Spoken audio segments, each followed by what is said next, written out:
Howdy, John here. I wanted to talk to you about Ruth Stout.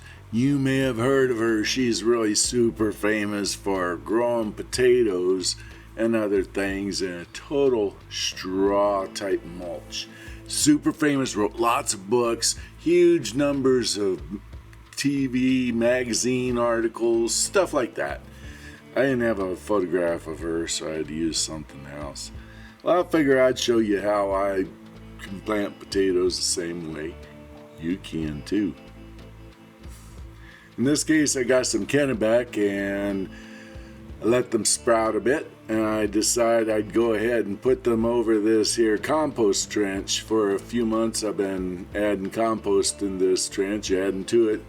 So the stuff at the far end is pretty much composted down now, and it'll be okay to plant potatoes on top of it. I just have to kind of take the mound down a bit. It's a little like hugel culture, but there's cactus under there, so it's cactus culture. And I went ahead and did that a little bit, tried to dip it in the center. Went ahead and put some of this here G&B Organics composted chicken manure in. I'm really super impressed with G&B Organics material, so I figured I'd give it a shot. Now with something super strong like this, don't put it on too heavy. You gotta water it in good after application. You want to mix it into the top of the soil a little bit so that the plants aren't going to be sitting direct on it too much. I've never used this particular product. Give it a shot.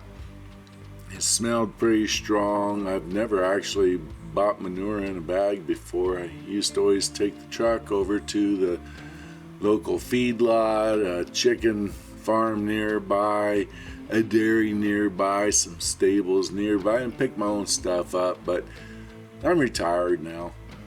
So I went ahead and had a hard time filming the red ones getting planted because my phone got hot. So I come out in the evening after the sun went over the hill, and you can see some of the red Kennebecs there, and I put straw on top. And this here's some russets I've got to go in to the rest of the row. So this is how you put them in. Just jam them on top of the soil.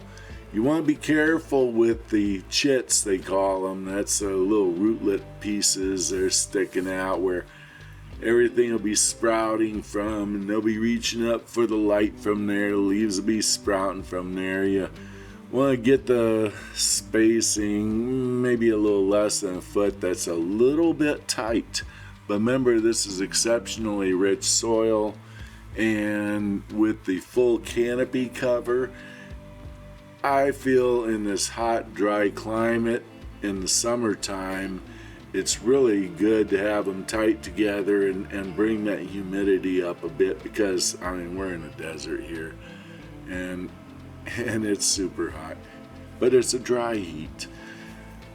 In the wintertime, I'd put them on a lot wider spacing. Now, depending on where you grow, depends on how long these things will last, but the beauty about this type system is after about 2 months' time, you can come out here and just move the mulch back and pick some nice new potatoes out.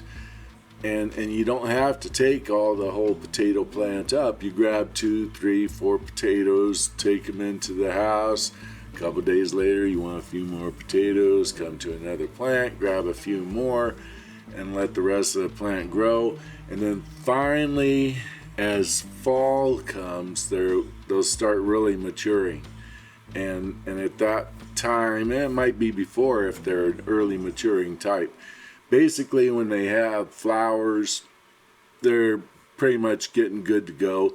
And when they really start to die down, that's when it's good to start harvesting them for storage. Or you can just pile the mulch on really super thick when fall comes and let them go through winter. It works for us here in California.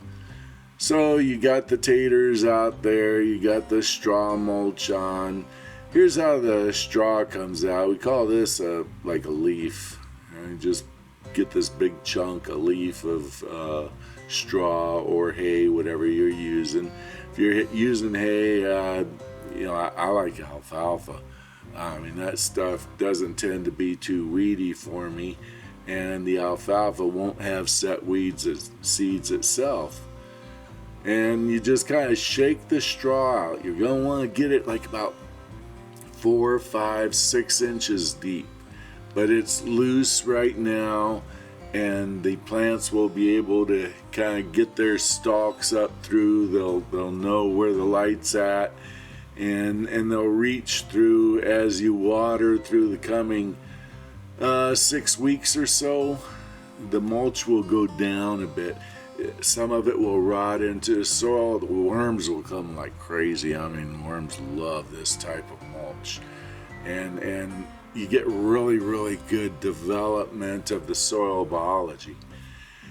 So then you water real well afterwards. You can't imagine how long it would really take to water by hand, so don't try to do it that way. Get yourself some sort of a cheap-ass sprinkler and set it up, or a drip system is good. A drip hose that you would put under the straw mulch would be ideal. I happen to have these right by the sprinklers for those asparagus, so they'll be getting sprinkled anyways when I water the asparagus every 5 days or so. So folks, go ahead and like and subscribe. Follow along on how these grow, and go ahead and get yourself some started. You don't need to have a lot of fertilizer. Most soil has most of the fertilizers that the plants need. They have the natural elements, the nutrients are in the soil, but you need the soil biology to break it down. You need the earthworms, all the fungi, the bacteria that will break all of that stuff down, take it from the mineral elements, etch it from the rock particles, and then when they poop it out, the plants get it.